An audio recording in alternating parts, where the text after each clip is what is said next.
3 Liter Hubraum, ein Grundriss, der euch die Socken auszieht. Das ist ein 2021er niegelnagelneu.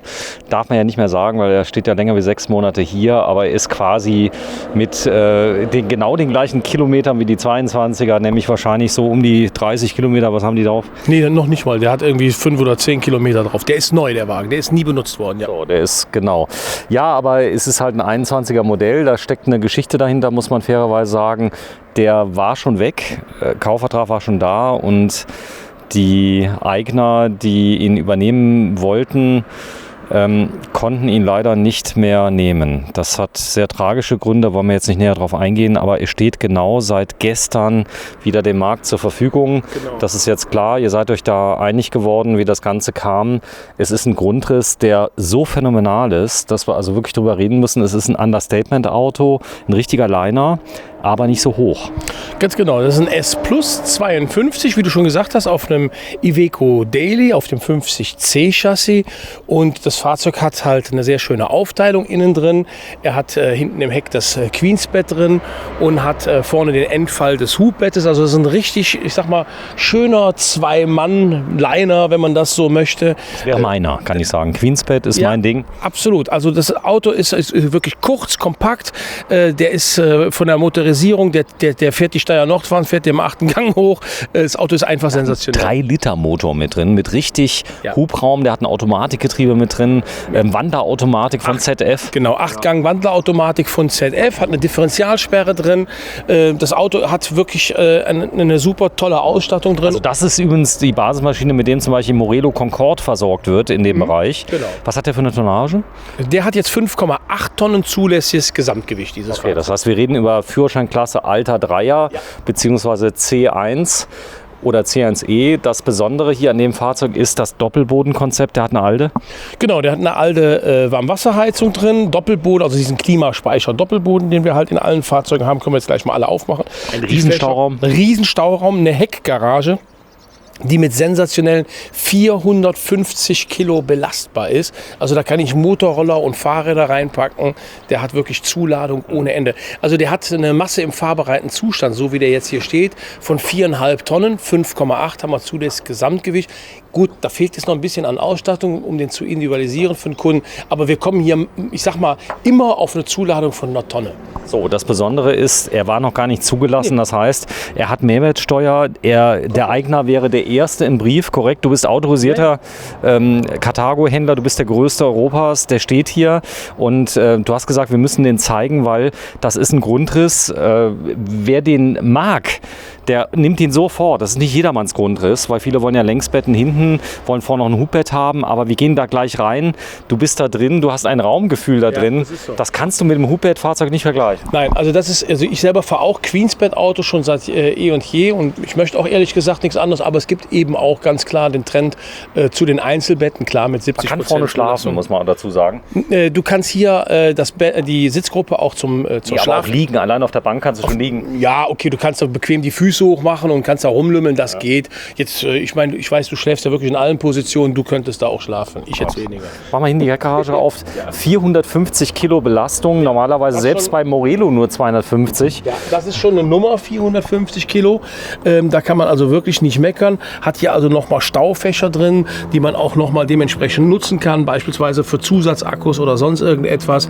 Hinten Außendusche ist mit verbaut im Fahrzeug, und wie bei jedem Carthago hinten rechts, können wir aber gleich von der anderen Seite nochmal sehen, die Zentralelektrik. Also das Auto ist nie vom Hof gewesen, nie zugelassen gewesen, nie dem Verwendungszweck zugeführt worden. Ja, es ist ein wirklich schöner Grundriss für 2 Personen. Ja. So kann man es sagen. Also ein Reiseauto, mit dem ich auch wirklich nach Spanien fahren kann. Absolut. Weil die Zuladung ist wirklich unglaublich. Ja, 1000 Kilo, und der Wagen kann noch mit einer Anhängerkupplung nachgerüstet werden. Ich habe hier nochmal 3,3 Tonnen Anhängelast.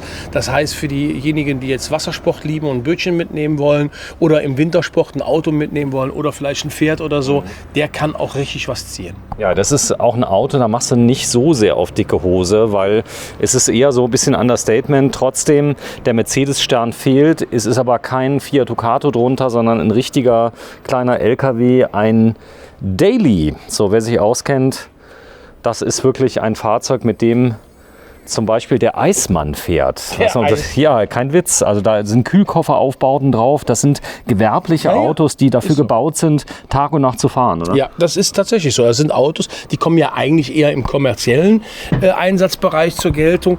Und wir Wohnmobilisten bauen da halt eben jetzt ein Reisemobil drauf. Und der spielt ja mit dem, was wir da oben drüber drauf bauen. Ja, denn er hat keine 7,5 Tonnen, sondern erheblich weniger, was aber der Zuladung nichts ausmacht. Wir gehen gleich mal rein. Hier sieht, ich sag mal, alles so aus, als ob auch die Heckgarage beheizt ist, richtig? Ja, natürlich ist die Heckgarage beheizt. Wie gesagt, wir haben einen Klimaspeicher-Doppelboden. Und in dem Klimaspeicher-Doppelboden sind, das sehen wir auch gleich nochmal, an verschiedenen Stellen Heizkörper verbaut. Und diese Wärme strömt dann eben hier auch raus und beheizt den Heckgaragenboden dann eben dementsprechend mit. Ja. Zentralverriegelung? Zentralverriegelung hat er auf alle Klappen außer Toilette und Gas. Dann haben wir hier nochmal eine 12 Volt Steckdose und zwei 220 Volt Steckdosen. Also. Das heißt also, wenn hier ein Spannungswandler drin verbaut ist, dann habe ich hier auf diesen Dosen auch Strom und kann meine E-Bikes beispielsweise direkt laden. Tolle Sache. Da vorne ist der zentrale Hauptschalter. Richtig. Elektrik, du hast die Daten studiert. Was hat er drin? Der hat jetzt 2x80 Ah drin. Man kann das aufrüsten auf 3x oder halt eben auch auf Lithium gehen. Was jetzt immer günstiger, muss man sagen, ja, Lithium. Ja, genau. Also ich sag mal, auch das Umrüsten 200 Ampere-Stunden für 2.000 €. Ist das realistisch? Ja, das ist einigermaßen realistisch, ja. Aber das ist so. Also gut, dass man gewartet hat, sage ich nur. Ja. Ich zeige mal gerade das Heck. Fahrzeugseitenwand GFK. Nein, das Fahrzeug hat eine Seitenwand aus Alu. In der Mitte sind 38 mm RMT-Schaum drin und innen drin auch Aluminium. Also wir haben auch einen komplett holzfreien Aufbau, heißt außen Alu, innen Alu und damit halt eben auch so ein Wohlfühlklima. Also nicht dieses Holzständerwerk mit. Nein, das haben wir nicht. GFK haben wir, wie du gerade angesprochen hast, oben auf dem Dach drauf, also unser Hagelschutzdach. Und wir haben das auch am Unterboden. Heißt also, wenn jetzt beispielsweise kleine Steine sich im Profil festgesetzt haben und die dann losfliegen, wenn ich losfahre, dann können die nicht den Unterboden verletzen und mir kommt dann irgendwann mal Feuchtigkeit ins Fahrzeug rein. So. 10 Jahre Dichtigkeitsgarantie gibt Carthago beim S Plus. Das heißt also, wir sind wirklich davon Sind die schon gelaufen, die 10 Jahre, oder laufen die erst ab Erstzulassung? Nein. Die laufen erst in dem Augenblick, wo wir die Garantiemeldung ins Werk abgeben. Das heißt, der hat auch noch volle 2 Jahre. Der hat volle Werksgarantie drin. Also 2 Jahre. 2 Jahre auf alles und 10 Jahre auf die Dichtigkeit. Also wie ein 22er. Wie ein 22er Modell. So merkst du das überhaupt äußerlich? Hat sich da von außen irgendwas geändert? Nein, beim 22er Modell, also 21er, 22er Modell hat sich eigentlich nichts geändert, außer rein optisch jetzt. Die Türe ist jetzt um 5 cm breiter geworden. Das merkt man im Innenraum. Du hast mehr Platz innen dadurch, dass die Türe etwas schmaler ist. Also breite Tür heißt immer Kompromisse auch innen. Ja, das hat Carthago, ich würde jetzt da gerne recht geben, aber es ist tatsächlich nicht der Fall. Carthago hat das wirklich hinbekommen, diese breitere Türe, also es sind ja nur 5 cm, aber sie sind trotzdem merkbar. Sag mal, 5 cm? Du weißt ja, was 5 cm sind. 5 cm, das ist genau das Stückchen, was ich jetzt hier an der Zarge halt eben dementsprechend gezeigt habe. Das haben die so ausgearbeitet bei jedem Fahrzeugmodell, dass wir im Innenraum wirklich keine Einbußen haben. Aber ich sag jetzt mal, ja. Du bist schon eine ehrliche Haut, muss man sagen. Ja, jetzt wollte ich das so gut vorbereiten. Ja, weiß ich, aber am Ende des Tages, da ist das Wort schon wieder, ist es ja nun mal so, man muss ja da wirklich fair und ehrlich miteinander umgehen. Das ist der erste optische Unterschied, warum dieses Fahrzeug halt von außen dann schon für den Experten erkennbar wäre. Aber sonst so Front anders überhaupt nix. Nicht. Nein, überhaupt nicht, gar nichts. So, ich zeig's mal gerade, das ist jetzt Eierschalenweiß. Die Farbe heißt wie?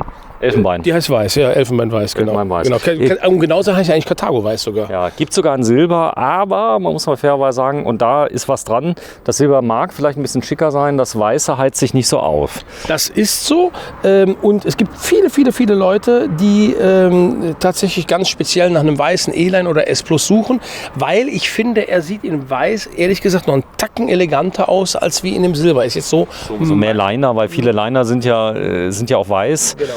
Das ist so. Carthago genießt ja diesen Ruf des wirklich hochwertigen Reisemobils, weil die Verarbeitung ungefähr, denke ich mir, vergleichbar ist mit Manufakturqualität. Ihr seid ja jetzt ein Serienhersteller. Manufaktur heißt ja, da kann noch mehr individualisiert werden mit allem drum und dran. Genau, das ist auch, so argumentiere ich auch immer, wir sind ein Großserien-Premium-Hersteller, aber wir sind jetzt keine Manufaktur, wo der Kunde jetzt genau sagen kann, ja, ich hätte aber gerne jetzt den Boden drin oder hier nochmal ein Fenster und da ein Fenster eben nicht. Das eben nicht, es ist im Großserien, sonst müssten diese Autos mit der Qualität deutlich teurer sein. Also es gibt Fahrzeuge, die sind um 100.000 Euro teurer, aber haben jetzt nicht unbedingt eine bessere Qualität von anderen Herstellern. Das ist eben, weil wir bauen nun mal 6.000 bis 7.000 Autos im Jahr, weil wir eben so hohe Stückzahlen bauen. So, da unten ist ein Anschluss, was kann der? Genau, aus dem Anschluss kann ich jetzt mein Abwasser ablassen. Da gibt es noch so ein Bajonettschläuchelchen dafür. Adapter. Genau, richtig, wo ich dann an der Parzelle direkt entsorgen kann oder halt an der Ablassstation am Boden. Ja, für viele, die, ich sag mal, in den Süden fahren, ist die Höhe ein Segen, weil du kennst das selber, du hast unter anderem ein 4-Meter-Auto im Einsatz. Ja. Da bist du eingeschränkt. Genau, also ich finde bei meinem Auto, das ist 4 Meter hoch, exakt 4 Meter, das ist mehr Nachteil wie die Länge, weil du hast auf Campingplätzen immer irgendwie Bäume oder Sträucher und du hängst immer irgendwie oben mit den Kanten an irgendeinem Strauch. Und Italien ganz extrem. Ich bin also in Sanremo auf Plätze gefahren, da konnte ich mit dem Morello, der war nur 3,60. Ja. Wenn du dann 4 Meter hast, da sind an der Seite Palmen gekommen. Was haben wir hier für eine Höhe? Was hat der, 3,20? Wir haben hier eine Höhe von 3,15 Meter, ja, 15 in etwa. Okay, habe ich doch gut geschätzt.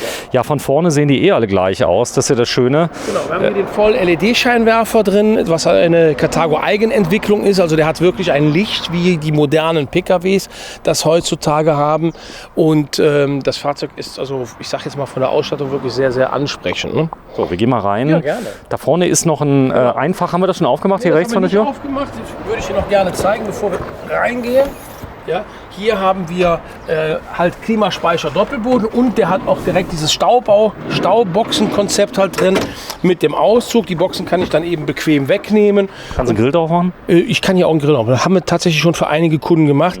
Ich persönlich bin jetzt nicht so ein Riesenfan von den Stauboxen, weil die meinen Stauraum eben auch immer so stark. Du kannst auf die Stauboxen Grill machen, indem du, es gibt nämlich genau für diese Boxen Deckel aus Holz. Nee, jetzt echt? Doch, da passt original, passt da dieser kleine Grill drauf. Weißt du, kennst du den mit der Gaskartusche an der Seite? Ja. Und der passt genau da drauf. Okay. Und diese Deckel gibt es serienmäßig. Ach Quatsch. Nee, das wusste ich jetzt nicht, aber wir haben tatsächlich schon auf diesem Stauraumsystem Grill für den Kunden installiert und auch kleine Kühlboxen, sodass man draußen sitzt, nicht ständig reinrennen muss oder ständig hier einen Grill aufbauen muss. Mach mal zu und lass mal die Klappe offen, wir zeigen mal was. Denn du kommst an das System von innen ran und zwar mit einer Leichtigkeit wie kein zweiter. Genau, richtig. Das Angenehme ist bei einem Carthago, du kannst hier eben dementsprechend laden. Ich sag mal, du hättest hier irgendwelche Getränke halt drin, möchtest die rausholen, dann musst du nicht rauslaufen, wenn es draußen regnet oder schneit, sondern bleib mal bitte hier und film da mal einfach rein. Ja, ich winke mal dem Andreas gleich. Hallo Andreas. Ganz genau, ich kann hier eben ganz bequem mit einem Handgriff den Sitz halt umklappen und kann dann eben hier dementsprechend meine Sachen aus der Staube. Lass mal offen, ich komme mal von der anderen Seite. Im Ziel ein schönes Detail, ein Anschlagschutz.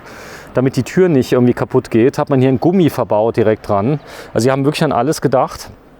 Die Verarbeitungsqualität ist gut. Überall hast du Konvektoren. Hier im Eingangsbereich ist direkt ein großer Konvektor. Hier kannst du öffnen. Das Ganze ist auch noch mal mit einer Feder versehen. Pass mal auf, genau. Bleib mal gerade da, dann sehen wir das gleich noch mal. Genau, hier hast du Einblick in diesen Klimaspeicher Doppelboden. Hier sind auch schön die Hähne halt für Frischwasser zu entsorgen, Abwasser zu entsorgen. Hier sind nochmal die Hähne, um den Boiler halt dementsprechend zu entwässern. Und das Ganze ist natürlich auch beheizt, sodass es also auch frostsicher ist. Du redest über 50.000 Euro, die das Fahrzeug im Moment oder 22 mehr gekostet hat, ungefähr. Ja, man muss aber wirklich eins dazu sagen, es ist ein 21er Modell und der steht auch zum 21er Listenpreis hier. Das heißt, wir haben also den jetzt nicht angepasst an 22er Preise, weil es gäbe mittlerweile nicht nur eine 22.1 Preisliste, sondern mittlerweile sind wir schon bei 22.3 mit den ganzen Preiserhöhungen, die dieses Jahr da gewesen sind. Das gleiche Auto würde jetzt, ich habe es jetzt nicht spitz gerechnet, aber ich sag mal gefühlt irgendwo zwischen 40.000 und 48.000 Euro mehr kosten, als wie das, was das Auto jetzt hier kostet. Also der ist wie hier, der wird ja nochmal aufbereitet, wenn er rausgeht, außen, ja. Innen ist er aber da wird er auch nochmal aufbereitet, weil ich sag mal, der stand ja jetzt hier in der Ausstellung, das da ist, der wurde nie benutzt, der wurde nie verliehen. Nein, nichts, gar nichts. Nein. Also flammneu und das ist das Fach, was wir eben hatten. Ganz genau. Das ist also ganz bequem halt hier über diese Schlaufe, die hier rausguckt. Dann ziehe ich nur dran, das Sitzkissen bleibt da, da muss ich nicht irgendwie was wegkramen. Das ist beheizt hier, guck mal. Ja, natürlich. Das ist, wo ich gesagt habe, Klimaspeicher, Doppelboden. Überall sind Heizkörper und eben auch die Heizungsrohre führt man bewusst dadurch. Und ganz wichtig ist, wir haben eben dadurch, dass sich dieser Zwischenraum halt dementsprechend aufheizt, die Bodenplatte, auf der wir laufen, nimmt die Wärme auf und gibt diese gleichmäßig an den Innenraum weiter. Somit haben wir hier auch so einen Fußbodenheizungseffekt. Das Fahrzeug hat, wie gesagt, diese Option Skydream drin, heißt Endfall-Hubbett. Und dann haben wir umlaufend diese riesigen Dachstaukästen hier. Ich habe mal gerade eine Bitte, Andreas. Es ist ultra heiß, deswegen haben wir zugemacht. Mach mal bitte auf, dass man mal sieht, wie viel Licht man hier reinkriegt von oben. Wenn es jetzt ein bisschen bewölkt ist, also jetzt bei der Sonne wird man sie zulassen. Aber jetzt wird es für mich wärmer, weil die Sonne mir sofort auf den Kopf scheint. Du hast zwei große Fenster, Ja, Nachrüstung, Klimaanlage, überhaupt kein Problem. Nein, überhaupt wir kein haben genug Luken. Ja, überhaupt kein Problem. Die Klimaanlage kommt genau hier zwischen dem elektrischen Dachhaubenlüfter und dem Kühlschrank. Genau da kommt die Klimaanlage noch hin. Man könnte, auch wenn man möchte, dann entfällt allerdings das Heki zwischen Dusche und Toilette, könnte man da auch eine Klimaanlage reinsetzen. Das funktioniert auch. Setz dich mal bitte auf den Fahrersitz, Ja. dass wir das mal sehen. Hier sieht man schön, Carthago hat was Besonderes gemacht, was die wenigsten machen, weil das Fahrzeug so schön tief ist. Was heißt tief? Er ist immer noch hoch, aber er hat die Originalhöhe vom Basisfahrzeug. So, der ist nicht hochgebaut. Und deswegen hat man auch das wunderschöne, neu konzipierte Original Iveco Daily Cockpit. Ja, das ist genau richtig, was du gerade gesagt hast. Viele Hersteller gehen hin und setzen eben die Pedalerie, Armaturenbrett, Lenkung, alles nach oben. Dadurch habe ich natürlich das Problem, dass ich auch den Innenraum logischerweise auch auf die gleiche Höhe bringe und habe einen viel höheren Schwerpunkt im Fahrzeug. Dieses Auto hat natürlich einen sehr geringen Schwerpunkt dadurch und fährt sich auch dementsprechend handlich. Und ich habe alles Originalteile, die nicht von irgendeinem Drittzulieferer nochmal kommen. Ne? Vorne an der Vorderachse hat er hier die Zusatzluftfeder drin, ja, und an der Hinterachse hat er eine Vollluftfederung. Dann ist die Differentialsperre mit verbaut, Spiegelheizung, Klimatisierungsautomat. Also er steht auf 4x Luftfeder. Jein, also hinten steht er auf einer Vollluftfederung und vorne auf einer Zusatzluftfederung. Ja, aber die Zusatzluftfeder, das sieht man hier, hat einen riesen Vorteil. Du kannst damit sogar noch die Höhe nivellieren. Der braucht dann, also du kannst wirklich große Abstände, kannst du damit nochmal nivellieren. Du kannst das Auto gerade stellen. Ja, einen geringen Ausgleich habe ich darüber, also A über die Hinterachse wie auch über die Vorderachse. Hier kann ich aber auch nochmal jetzt jeden einzelnen Balk separat ansteuern. Ganz klar für mich logische Empfehlung, auch wenn es wirklich viel Geld ist, aber da diskutiert man in der Preisklasse ehrlich gesagt gar nicht drum. So ein Auto braucht eine elektrisch-hydraulische Hubstützenanlage. Das gehört einfach da rein. Weil wir haben eben gesagt, da fährt der Handwerker mit, das ist ein Nutzfahrzeug. Und damit man den ruhig bekommt, macht man eben hier Luftfahrwerk rein, damit ich den Komfort... Hat noch einen anderen Vorteil. Ich habe ja Luftfahrwerk gerade erst bekommen. Ja. Aber erzähl mal, was wolltest du sagen? Ja, damit man den Komfort ins Auto bekommt, macht man Luftfahrwerk rein, hat aber dann leider den Nachteil, wenn ich stehe, dass so ein Auto dann eben schon ein bisschen schaukelt. Und deswegen brauche ich eine Hubstützenanlage drin, nicht nur um das Niveau auszugleichen, sondern damit so ein Auto auch feststeht. Also das Schöne ist, die Luftfeder hat einen netten Vorteil. Du kannst das Niveau der Vorderachse so bringen, dass du nicht von jedem Zöllner gleich angehalten wirst. Ja. Dann ist die Fahrdynamik eine ganz andere. Also muss ich sagen, die Luftfeder bringt so viel. Ich habe ja bei mir Carb Affinity eine Luftfeder genau die gleiche drin. Ja. Und das ist Weltenunterschied. Also die Leute, du nivellierst dann allerdings auf der Hinterachse. Ja, das ist so. Hat für die Frontscheibe hat er nochmal ein elektrisches Frontrollo drin, welches ich aber auch eben als Privacy-Rollo agieren lassen kann. Heißt, ich kann das auf der Hälfte halt stoppen, wenn es von oben halt runterfährt.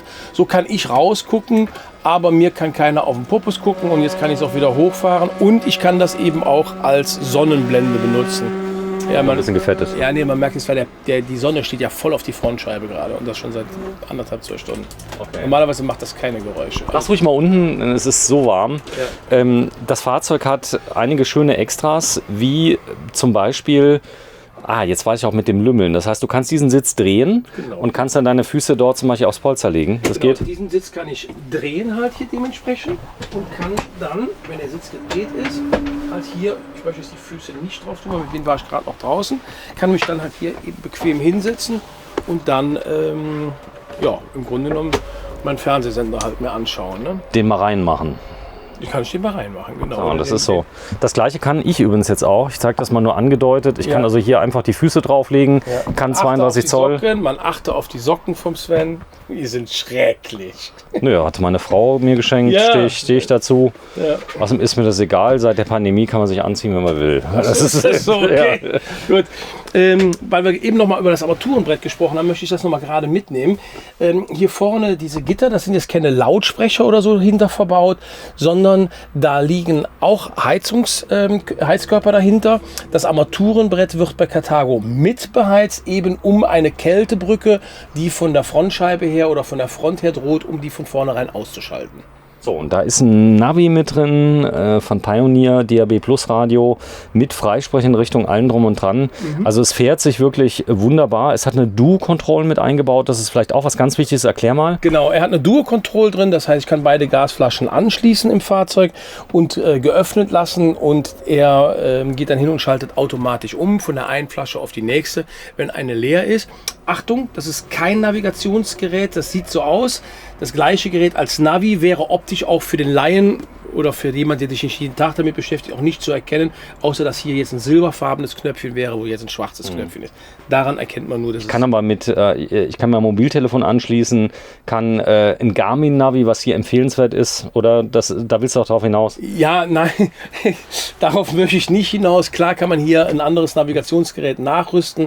Wenn du jetzt von Garmin sprichst, das Veo, das habe ich bei mir selber im Auto drin, kann ich auch nur wärmstens empfehlen. Wegen der Höhe. Du kriegst die Höhe mit rein, die Tonnage. Mit rein. Das ist Camper-Kontakt direkt mit drauf. Also ich habe das, wie gesagt, bei mir jetzt seit über einem Jahr im Einsatz. Und bis jetzt habe ich noch nie irgendwie blöd von der Brücke gestanden. Ja, cooles, komplette Yachtoptik hier in Fall. Hubbett, unglaublich, was das für ein Raumvolumen macht. Du bist knapp 2 Meter. Ja. Wenn du dich mal gerade hinstellst. Also 1,82, also... Ja, knapp 2 Meter. So. Ja, knapp 2 Meter. Aber da fehlt, also da kann ich so... So, und das Ganze durchgehen bis vorne hin, das ist, wenn man das andere gesehen hat, ist der vordere Bereich, kann man sitzen, alles in Ordnung, aber das Raumgefühl, das ist ein ganz anderes. Ja, also man hat immer so, wenn man beispielsweise in der Carthago-Welt so ein bisschen zu Hause ist, wenn ich vom C-Line in den E-Line oder S-Plus steige, habe ich hier so den Kathedraleneffekt. Ja, das Auto hat eine Innenhöhe von 2,11 Meter hier im Frontbereich und das ist schon, ich sag mal, richtungsweisend. Es gibt nun mal auch sehr groß gewachsene Menschen, die stoßen sich hier nicht den Kopf. Ja. So, ich zeige das mal gerade noch mal im Gesamteindruck hier. Das ist aufpreispflichtig im Fall Hubbett bei Carthago? Im Fall Hubbett ist also diese ganze Option Skydream hat zu dem Zeitpunkt, als dieses Auto gebaut wurde, ist 1.999 gekostet und ist jetzt mittlerweile bei weit über 2.000 Euro diese Option. 32 Zoll TV ist drin. Satellitenanlage ist noch nicht verbaut. Viele wollen es nicht. Nee, viele wollen es nicht. Wir hatten heute Morgen ja schon mal ein Video gedreht. Wir machen mittlerweile so viele Autos mit LTE-Antennen. Ich selber habe bei mir im Auto beides. Ich benutze ausschließlich nur noch die LTE-Antenne. Ich weiß nicht, wann das letzte Mal meine Sat-Anlage draußen gewesen ist. Sollen ja auch außerdem rüsten viele auch portable Sat-Anlagen nach, die dann sagen, ich stehe sowieso im Schatten, da habe ich eh keinen Empfang und dann holen die kleinen Kugeln. Die hast ja auch diese Multi... Ja, oder fahr da mal nach Norwegen, du stehst irgendwo in einem Fjord drin, steht der Satellit da sowieso so tief, dass es schon fast nicht möglich ist, überhaupt Empfang zu bekommen. Dann stehst du in so einem Fjord drin, rechts und links sind Berge. Ich sehe gerade, ARD und ZDF geht sowieso. Die DVB-T ist drin? DVB-T hat das Auto sowieso ab Werk. Das haben alle Carthagos schon seit 2015 haben die alle DVB-T drin. Das hat der natürlich auch, aber eine Sat-Anlage wäre noch nicht drauf. Okay. Also, ich persönlich habe mir meinen neuen Morello, muss ich auch fairerweise sagen, also ein bisschen Werbung zu machen, ohne Sat-Anlage bestellt. Ich habe 2 Fernseher drin. Jeder macht mal einen Fehler. Irgendwann kommst du auch noch und kaufst einen Carthago. Kauf einen Carthago. Genau, wichtiges Thema. Setz dich mal kurz hier hin. Ich muss mit dir mal ins Gericht. Oh, jetzt geht's los. Da bist du ein bisschen hell. Geh mal nach links. Oder zumachen. Ja, jetzt so. Kannst du mich... Wir reden jetzt hier über knapp unter 200.000 Euro. Das ist viel Geld, aber ein gleiches Fahrzeug, die Länge, die Tonnage, das, ich sag mal, Fahrzeug kannst du bei anderen Herstellern locker auch mal 100.000 Euro mehr ausgeben, oder? Locker. Das ist das, was ich immer sage. Es gibt Hersteller, die locker 100.000 Euro mehr kosten, die dann auch vielleicht auf den ersten Blick noch wuchtiger ausschauen und man denkt, man hat da mehr oder besser Wohnmobil. Nein, ganz sicher nicht. Wenn man sich in so ein Carthago reinsetzt und gefühlt die Haptik von den Polstern hier, sei es die Fahrerhaussitze oder sei es die Sitzpolster oder alleine hier, wenn man diese Klappen öffnet.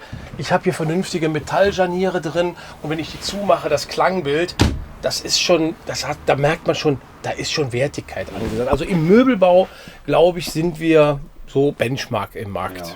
Wiederverkaufswert von den großen? Also im Augenblick würde ich sagen, fährt man so ein Auto locker ein Jahr lang kostenlos, wenn nicht sogar, dass man so gar noch etwas dran gewinnen könnte. Ja, hat das mit? Ja, bitte. Ja, weil Lieferzeiten sind ja einfach weggelaufen, der Handel steht leer und die 23er Autos sind ja noch mal eine ganze Ecke teurer.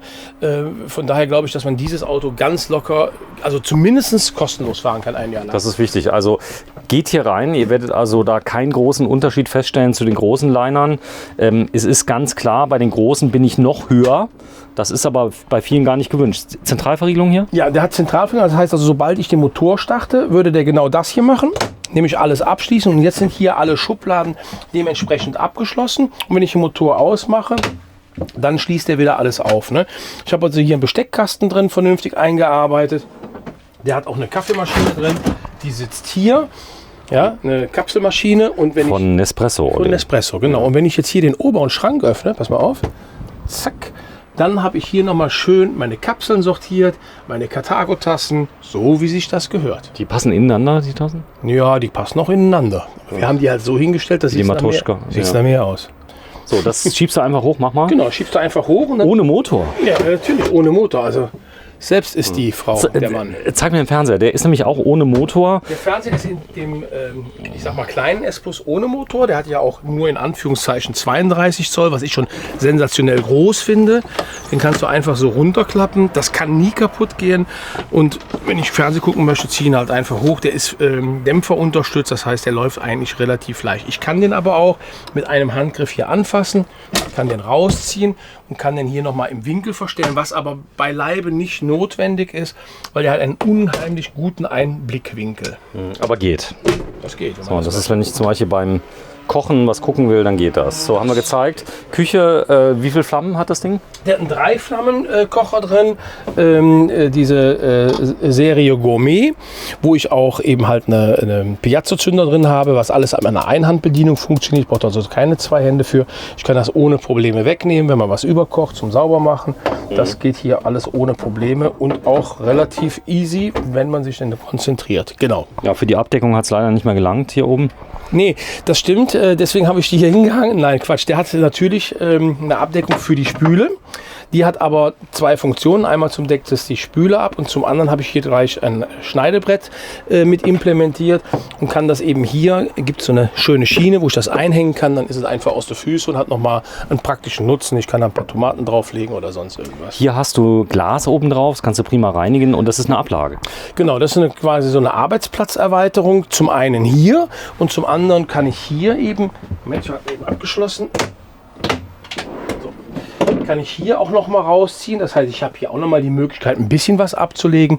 Und hier habe ich noch mal 2 Mülleimer. Einen hier, einen da unten. Und da kann ich noch mal öffnen.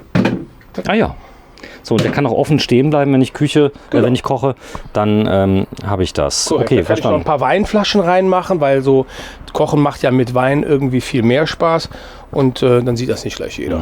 Dann hast du einen kleinen Apotheker hier oben. Ja, ganz genau. Das ist jetzt kein Apothekerschrank, da sind ein paar, hintereinander. Paar Gläser drin. Sag mal, in der Gesamtzahl 6. Wie komme ich an das hinterste Glas ran, wenn ich das haben will?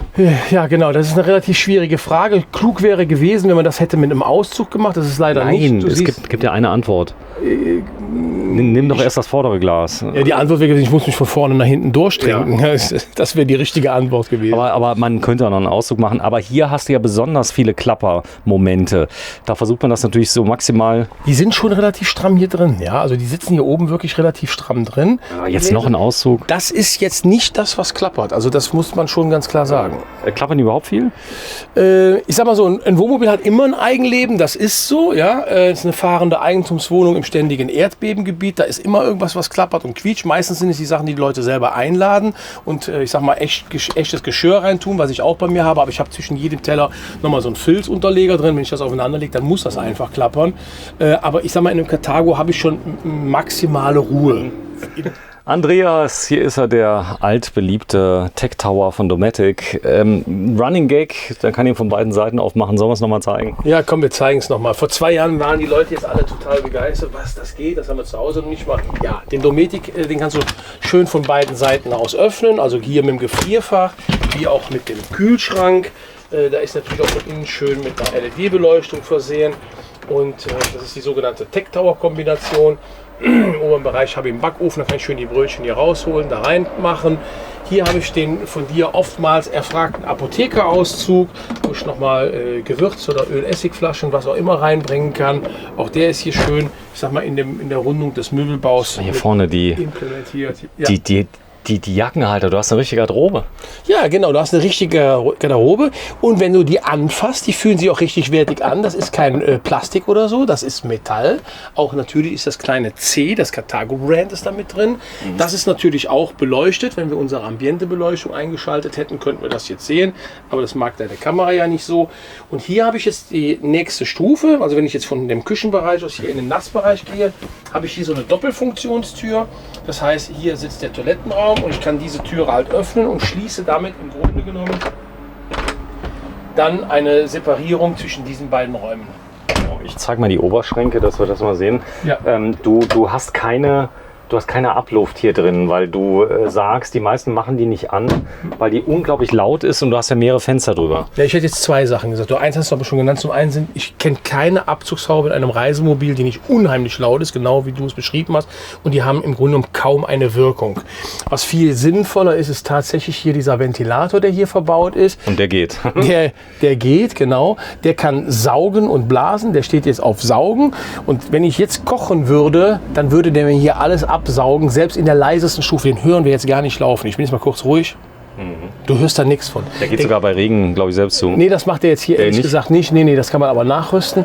Ja, klar, wenn ich ihn jetzt stärker stelle, so wie jetzt, aber jetzt merkst du auch, wie jetzt hier der Wind durch die Fenster reingezogen wird. Der bringt also wirklich echt schon ein paar Kubikmeter Luft hier aus dem Auto raus. Ne? So, dann gehen wir mal einen Schritt zurück. Du trittst ein ins Bad. Interessant ist übrigens auch die Farbwahl. Das ist das etwas hellere Holz. Carthago war ja teilweise sehr, sehr dunkel. Yachtbaumäßig, da sind ja dunkle Farben nach wie vor noch im Trend. Aber ihr habt das Yachtbau beibehalten mit etwas hellerem Holz. Genau. Der Boden aber, der darf ruhig edel sein, oder? Der Boden darf ruhig edel sein, wobei wir haben jetzt für einen Kunden, er wollte das unbedingt haben, der wollte auch einen cremefarbenen Boden im Auto drin haben. Das geht. Ja, das geht. Das ist natürlich ein Riesenaufwand, ist auch dementsprechend teuer, aber es ist heutzutage machbar. Es gibt ja heutzutage die tollsten Werkstoffe, die man auch wirklich ganz toll verarbeiten kann und die auch nur so ganz dünn auftragen. Ja. Wenn du mal gerade auf die linke Seite gehst von dir aus, dann habe ich ein bisschen Platz. Geh mal kurz hier rein, dann kann ich ein bisschen mehr zeigen. Das ist das Queensbett und Andreas, eins ist ja klar, wir werden alle nicht älter. Du bist etwas jünger. Wir werden alle nicht älter, wir werden alle nicht jünger. Nicht jünger. Du bist 53, ich bin 54. Ja. Du wirst aber dieses Jahr, glaube ich, 54 noch, oder? So ist das im September, ja. Eine besondere Trennwand ist hier drin, eine ausziehbare Raumteiler- und Fernsehwand. Das ist schon vorbereitet. Hier oben kann man dann die Adapter dran machen, wenn man das denn möchte. Der Fernseher gleitet mit der Wand, die geschlossen wird, zu. So habe ich keine Wand, einen komplett offenen Raum. Sogar die Dusche ist mit integriert. Das ist was ganz Besonderes. Ich kann euch das mal gerade zeigen. Also so viel Platz, wenn du dich mal gerade in die Mitte stellst, dich einmal drehst, du kannst dich da bewegen wie... Ich kann mich hier abtrocknen, anziehen. Das ist alles überhaupt kein Problem. Und ich habe eben, wie du gerade gesagt hast, diese Raumteilertüre steht jetzt überhaupt nicht im Weg. Wenn der Fernseher, das ist ja nur ein Dummy jetzt hier, wie man sieht, wenn der jetzt montiert ist, kann ich halt jetzt in der Stellung Fernsehen schauen oder ich kann sagen, ich möchte den Raum jetzt separieren. Dann ziehe ich einfach nur hier diese Tür halt dementsprechend auf. Das schließt dann hier den Raum einmal komplett ab. Und wenn ich dann jetzt hier zu dir rüber komme, kann ich dann eben hier den Raum komplett zumachen. So habe ich hier nach hinten ein abgeschlossenes Schlafabteil. Da vorne kann einer duschen oder sonst irgendetwas. Und ich kann trotzdem weiter Fernsehen schauen, weil wenn die Option nachgerüstet ist, dann kommt hier oben kommt eine andere Grundplatte rein mit Kontaktplatten. Der Fernseher hat so Schleifkontakte, die dann da ihren Strom und das Antennensignal holen. Das funktioniert. Ja, man muss sagen, die Tür ist jetzt nicht ganz geschlossen, deswegen hast du dir ein bisschen schwer getan mit dem Durchgehen. Ja. Wenn du das gerade mal zurückbaust, sagen wir so. Ja, kein Problem. Also draufdrücken, die Wand beiziehen. Oh, jetzt ist sie offen und dann... Warte, ich muss von der anderen Seite aus machen. Genau, erst die innere Wand, dann die äußere Wand. Wenn man das zweimal gemacht hat, das habt ihr schon ewig im Einsatz, das hält? Ich habe das schon 3-mal gemacht, das hält, ja genau. Das funktioniert eigentlich ganz zuverlässig, ganz genau. So, dann daneben ist ein kleiner Schrank. Genau, wir haben hier nochmal einen zusätzlichen Kleiderschrank bekommen, wo ich nochmal Hänger habe, wo ich also auch jetzt, ich sag mal, Jacken oder lange Sachen halt dementsprechend einbringen kann. Und oben habe ich auch nochmal Ablagen für Pullover, T-Shirts, was auch immer. Aber das ist ja nicht alles, was der Wagen an Schrank hat, sondern ich habe beim S Plus, also bei dem 52er, eben unter dem Bett 2 riesengroße Schubladen hier. Die sind wirklich riesig, ja, also richtig tief, richtig breit, eben 2 Stück. Und habe rechts und links nochmal am Bett, also da wo du stehst und hier, nochmal einen großen Schrank, den ich halt eben dementsprechend auch nochmal beladen kann. Und neben dem Bett... Hinter dir ist, glaube ich, noch einer, guck mal. Ja, okay, ich war jetzt gerade im Schrankfieber gerade. Warst du im Schrankfieber? Genau, hier habe ich auch nochmal einen Schrank, wo ich halt Sachen halt dementsprechend einbringen kann. Und neben dem Bett, jetzt kommen wir zu dem Schrank, den finde ich mich eigentlich am allercoolsten, weil... Die Kleidung kommt hier entgegengefahren über diesen Schlitten hier. Das ist daran befestigt und so kann ich wirklich ganz bequem, auch wenn ich klein gewachsen bin, meine Kleidungsstücke da rausnehmen. Und wenn ich wieder zumache, fährt der Schlitten mit der Kleidung zurück. Also ich habe hier Stauraum ohne Ende in dem Auto. Ne? Du hast hier vorne fürs Handy, hast du extra so Fächer. Genau. Da an der Seite, da geht es nochmal in die Einbuchtung rein. Du hast einen großen Spiegel, der den Raum nochmal massiv erweitert. Oben drüber hast du Licht ohne Ende. Dann hast du hier oben eine Deckenverkleidung, die ist durchgehend. Dieser Yachteffekt, der ist hier bis zur Excellence, ist der durchgezogen. Ne? Ja, ganz genau. Also ich glaube, man hat, als man das Auto jetzt hier gezeichnet und konzipiert hat, wirklich sehr, sehr stark in Richtung Yachtdesign gedacht. Ja, das ist alles in Hochglanz gearbeitet, sehr hell, sehr freundlich. Und in dem Kontrast, ich sag mal, mit dem etwas dunkleren Möbelkorpus sieht es, finde ich, sehr edel aus. Absolut. Ja. Also genug Kleiderschränke habe ich drin. Absolut. Kann man das Bett ein bisschen länger machen? Geht das? Nein, länger machen kannst du das Bett nicht. Es ist 2 Meter lang. 2 Meter? 2 Meter. Das sollte also dick reichen. In der Breite ist es jetzt 1,45, 1,50 so in der Ecke. Ja gut, okay. Da gibt es welche, die haben breitere Betten. Ich habe schmalere. Ich habe nur 1,20 im Affinity und es geht. Echt jetzt? Ja gut, okay. Ihr zwei müsst euch ja ganz doll lieb haben, wenn er da drin liegt, oder? Nö, oft ist mein Sohn, der kommt nachts ins Bett. Ja, der ist ja noch 9. Da kommt er noch schon mal hoch. Also das Bett hier hat ausreichenden Schlafkomfort, vor allen Dingen super Matratzen drin. Wir haben unter dem Bett, wenn du mal gerade mit der Kamera da reinhältst, gerade hier, habe ich halt, hier liegen die Gitter vom Kühlschrank bzw. vom Backofen.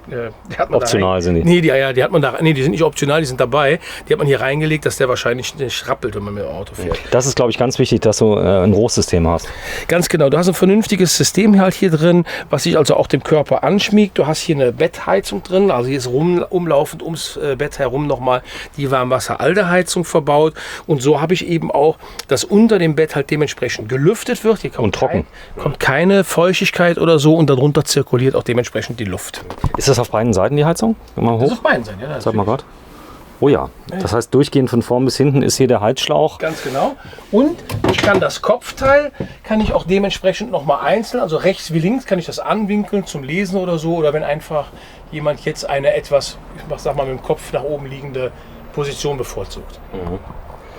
So, dann sind alle Seitenwände sind beheizt. Das ist eine Besonderheit bei Alde. Die Wärme kommt von der Seite hoch, kommt vom Boden hoch. Du hast ja diesen Klimaspeicher Doppelboden. Richtig. Hast du warme Füße hier? Also ich habe jetzt sowieso warme Füße, weil es draußen gefühlt 35 Grad sind oder so. Aber hier hast du auch warme Füße, wenn es draußen kalt ist und das Auto für die Wärme zuständig ist. Ja, hier hast du warme Füße in dem Auto. Also kannst du im Winter auch mit Barfuß kannst du hier durchlaufen. Das ist überhaupt kein Problem. Rain Shower. Genau, die Dusche ist also ausreichend groß. Das heißt, wenn ich jetzt also die Dusche jetzt hier schließe, wird also der Raum nochmal deutlich größer, weil die Wand steht ja nochmal so, also die Duschwand steht nochmal so ein Stückchen von der eigentlichen Duschtüre halt ab. Und ich habe eine Regendusche, wie du gerade schon richtig gesagt hast, und nochmal ein schönes Geh mal bitte rein, weil du darfst ja rein, du hast ja das Brett drin liegen. Das Brett muss raus?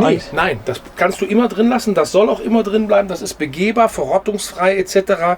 Das ist so gearbeitet, dass man es nach dem Urlaub, nach 14 Tagen, 3 Wochen oder wie auch immer, holt man es raus, macht darunter nochmal sauber, weil da bleiben ja immer ein paar Haare oder Seifenreste drin hängen. Aber das ist wirklich mit einem Handgriff habe ich es rausgenommen zum Reinigen. Aber das bleibt eigentlich für den täglichen Bedarf. bleibt es da drin. Das erweitert den Raum ja nochmal massiv. Das heißt, du kannst hier das nutzen, um dich anzuziehen. Wenn einer mal reingeht, kann der zur Seite gehen. Ich habe hier mal ein Stückchen, wo ich mal flüchten kann, wenn hier einer durch muss. Auch optisch macht das was aus. Richtig, ganz genau. Okay. Ja, ihr habt echte Fliesen da jetzt neuerdings drin. Nee. Das ist, ich sag mal, ein Imitat. Es sieht relativ hochwertig aus. Es hatte irgendeinen Namen, ich komme gerade nicht mehr drauf, wie es damals im Marketing bezeichnet worden ist.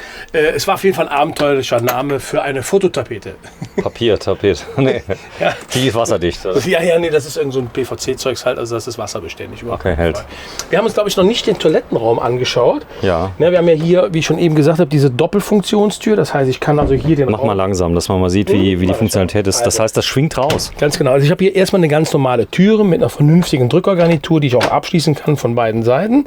Und wenn ich die halt jetzt öffne, dann habe ich hier eine Doppelfunktionstür. Das heißt, ich kann mit der Toilettentür den Raum von hinten nach vorne separieren und ich habe in der Türe noch eine Türe, wer es denn mag. So kann ich hier den Toilettenraum nochmal zu diesem Raum hier separieren, damit, wenn da einer sein Geschäft erledigt, dass der wirklich gar keinen stört dabei.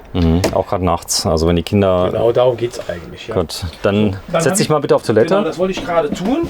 Dann habe ich hier einen Toilettenraum, ich sag mal, der von der Größe her absolut ausreichend ist. Ich habe hier meine Schränke, könnte theoretisch meinen Arm noch auflegen, kann hier also auch längere Sitzungen veranstalten. Habe hier einen Toilettenrollenhalter mit drin, das heißt, hier kommt... Ich darf mal gerade was zeigen. Viele kleben sich hier an der Seite noch einen Spiegel dran, also wenn sie schminken wollen. Wenn du dich morgen schminkst zum Beispiel, du jetzt nicht, aber... Wer sagt das? Okay, das ist so. Nee, aber ein Schminkspiegel geht, das kann man nachrüsten. Ja, klar. Schieß los. Ja, also hier hast du die Möglichkeit, eine Toilettenrolle aufzuhängen und das Papier kommt dann hier durch diesen eingefrästen Schlitz halt raus. So ist hier im Grunde genommen an alles gedacht. Hier haben wir noch mal einen kleinen Wäschekorb, hier nochmal eine Handtuchstange, die auch dann halt dementsprechend beheizt ist, weil hier ist ein Heizkörper hinter, der das Ganze dann eben ein bisschen erwärmt. Ausreichend Schränke hier drin, also über mir Eckschränkchen halt dementsprechend drin. Hier die Spiegelschränke sind also auch ausreichend, haben natürlich schon eine begrenzte Tiefe, aber für Zahnputzbecher, Rasierapparat, Munddusche etc. reicht es im Regelfall. Und was wir bei dem Karthago haben, ist, ich finde, eine richtungsweisende Beleuchtung, egal wo, ob ich jetzt im Schlafraum bin oder im Toilettenraum bin oder vorne im Wohnraum. Und die Lampen im Wohnraum sind auch alle logischerweise abdimmbar, um auch eine gemütliche Atmosphäre ins Fahrzeug zu bringen. So, also das Auto steht zum Verkauf. So ist es. Hat er eigentlich unter der Sitzbank nochmal die Möglichkeit da aufzumachen? Jetzt hier? Ja, ich sehe so einen kleinen Griff. Ja, genau. Auch das, ja, den Griff, den du jetzt da siehst, das hat wieder eine andere Bedeutung. Wir haben hier haben wir nochmal ein Schuhschränkchen eins, das ich so rausziehen kann. Da ist so Platz für 3 Paar Schuhe in etwa drin.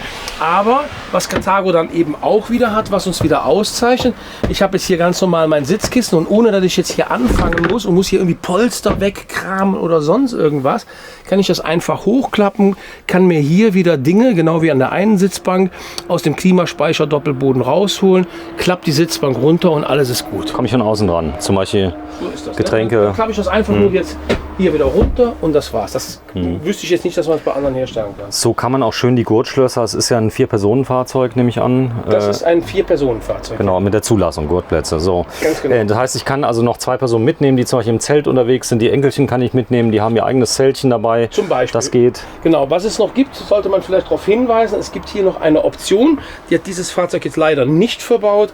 Da kann ich den Tisch halt dementsprechend runterdrücken, da muss hier also nur so ein Teleskoptischbein rein, da gibt es noch Zusatzeinlegekeil und dann habe ich hier nochmal eine Liege, wo nochmal 2 Personen bequem schlafen können. Ja, tolles Fahrzeug. Finde ich auch, Wir werden jetzt mal eins machen. Karthago hat keine Kosten und Mühen gescheut und hat ein Temperaturmessgerät eingebaut, wenn du da mal gerade abliest. So, ja, aber unter welchen Bedingungen wir hier arbeiten. Ja. Ich habe keine Brille an, aber ich versuche es mal abzulesen.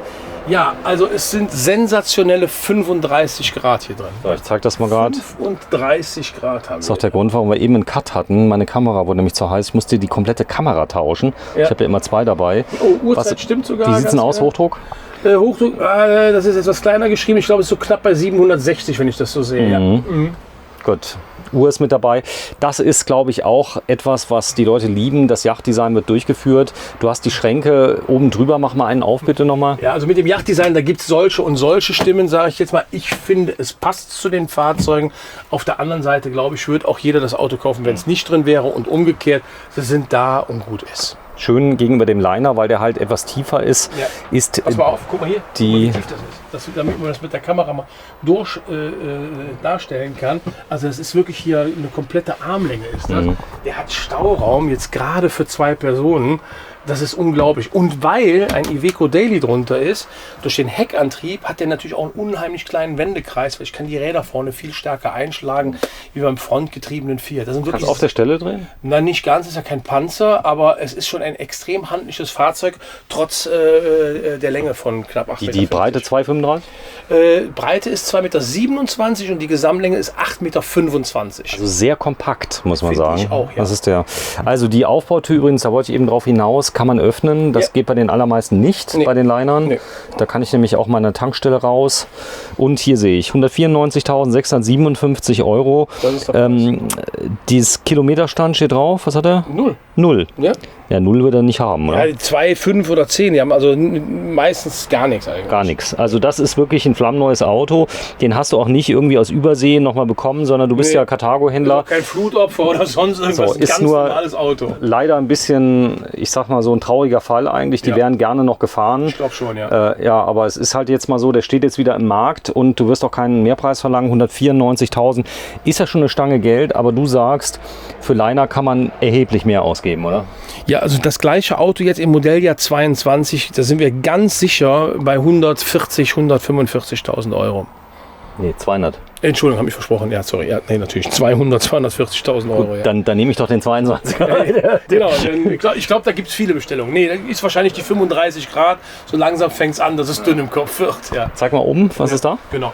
Ja, da ist noch viel Platz drin. Hier drunter sitzen die Panels, also das CBE-Panel halt, wo ich jetzt Licht einschalten kann, Wasserpumpe einschalten, Was Flüssigkeitsstelle ganz abfüllen. interessant ist, weil du hast ja hier einen großen Wassertank drin. Du kannst die alte Heizung im Winter, musst du nicht entleeren, beziehungsweise den Wassertank nicht entleeren, weil du kannst die alte so ein bisschen mitlaufen lassen, zum Beispiel auf 8 Grad. Genau, richtig. Machen ja viele, die lassen das Ding nicht. Mach ich bei mir auch. Also ich setze mein Auto im Winter, setze ich in die Halle rein, Mit Strom? ich mache den Wassertank sogar voll, schön Silberionen rein, damit da bloß nichts keimt drin So, und und habe dann das Auto dann immer beheizt bei um und bei 5 Grad. Ja, bei kurzen Stromausfällen, übrigens, wenn das 1-2 Tage sind, macht ja der Gas weiter. Das ist das Schöne. Also Ja, das zum einen und so schnell kommt die Kälte gar nicht in so ein Auto rein. Die Autos sind so wirklich top isoliert, da muss es außen und in so einer Halle, wo ich ja nun mal Strom habe, selbst wenn es draußen -10 sind, sind es in der Halle nicht auch gleich -10 Grad. viele haben sich beschwert, dass du sagst, isolierst. Die sagen, du sollst gedämmt sagen. Gedämmt. Weil isoliert sind Isolierfenster und was weiß ich, was sich die Leute alle aufhalten. Echt? Ja, die sagen auch, du sollst da bitte nicht mehr Wärmebrücke sagen, sondern nicht mehr Kältebrücke, sondern Wärmebrücke.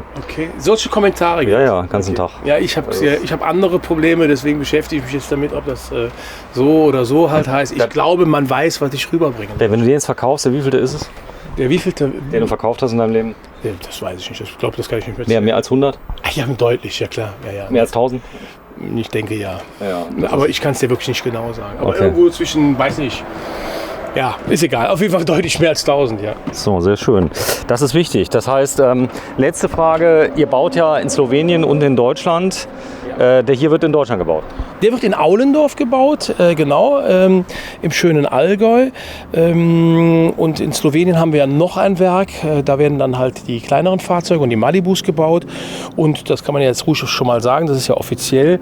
Wir bauen jetzt gerade noch ein drittes Werk, 40 Kilometer von Odrančík weg, wo wir dann nur noch Kastenwagen bauen werden. Und dieses neue Werk, was wir dann bauen für den Kastenwagen, hat nochmal eine Kapazität von 5.300 Kastenwagen, wenn wir den Chassis bekommen. Und kriegst du da irgendwas von ab, von der Kapazität? Ja, natürlich kriege ich davon was ab. Ja, davon gehe ich fest von aus. Also Du bist Carthago-Exklusivhändler. Das hat Genau. einige Vorteile. Du wirst, ich sag mal, geliebt von Carthago. Ja, ich weiß jetzt nicht, ob die mich unbedingt lieben, aber wir wissen, dass wir beide sehr gut miteinander zusammenarbeiten. Also ich bin sehr glücklich über die Zusammenarbeit mit Carthago, gerade in der jetzigen Zeit. Du hast gerade gesagt, Carthago Exklusivhändler. Wir haben Stückzahlgarantie für unsere Abnahmemengen und das ist, denke ich, mal in der heutigen Zeit viel, viel wichtiger als wie alles andere, dass man auf einen verlässlichen Partner setzen kann. Und Reibungswärme wird in Nestwärme umgewandelt. So ist das.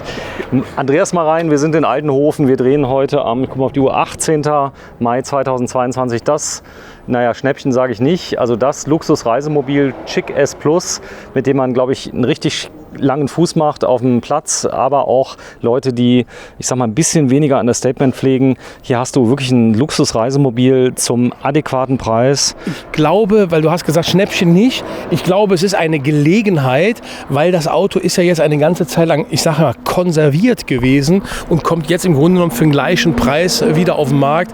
Der müsste eigentlich teurer sein. Das wäre unfair. Wir haben gewitzelt. Ich habe zu dir gesagt am Anfang, du hättest 2020 einfach 100 mehr kaufen sollen und die einfach auf Lager legen sollen, weil der Preisunterschied, also man kriegt hier wirklich noch eigentlich das gleiche Auto. Ist da von der Fertigung irgendwas geändert worden? Die Wände irgendwie anders? Nein, überhaupt nicht. Besseres Material? Nee. Null. Außer die Türe gibt es keine Änderung an dem Auto. So, und der eine oder andere mag sogar die etwas schmalere Tür, weil er dann sagen kann, also meine Frau, die liebt Klamotten, die ein bisschen enger am Körper sind. Echt? Tschüss. Tschö.